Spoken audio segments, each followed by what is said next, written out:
Good morning guys, mag-unboxing tayo. Ayan, may makikisaw-saw na naman na batang apat ang paa. Ayan na naman siya, makikisaw-saw na naman siya. Mag-unboxing tayo.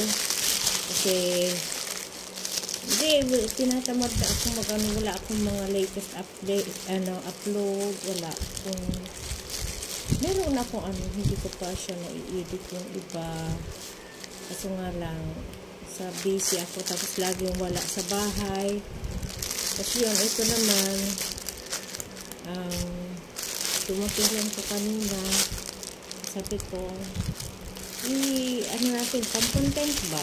Para meron naman tayong pang-content ba? Hindi yung tapos nga pala tingnan natin kung maganda yung laman, diba? Halika, ako na sana yun, baby, halika. Itong aking nagtatampo yata, itong aking alaga, yan, oh. Hello sa kanila. Yan. Buksan na natin ito. Tingin ka, oh. Buksan natin. Ang bilis lang. Isang araw ko lang ito ilan, eh. Nagtingin-tingin ako sa Lazada, ng isang araw lang ito. Tapos, andito na agad. Ang bilis. Nung lang to, kahapon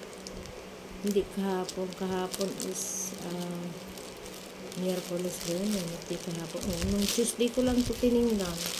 Tapos ngayon, Webes ngayon, nandito na agad. Ang bilis na. Tingnan natin. Pulitin. Tapos,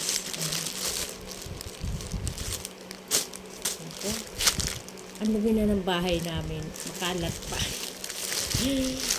Ayan. Kita nyo. Paligid. Oh! Sorry. Natumba yung aking camera. Ang dami kong labahay. Dito tayo focus sa unboxing tayo. Sabi ko, parang ang laki. Ito na natin.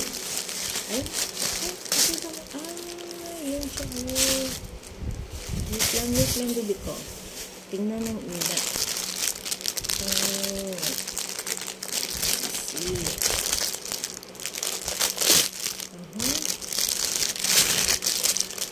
Buat tayo ng magandang sinelas. Yung paa natin is parang ang pangit naman ng paa. I think tamang-tama lang siya. Maganda.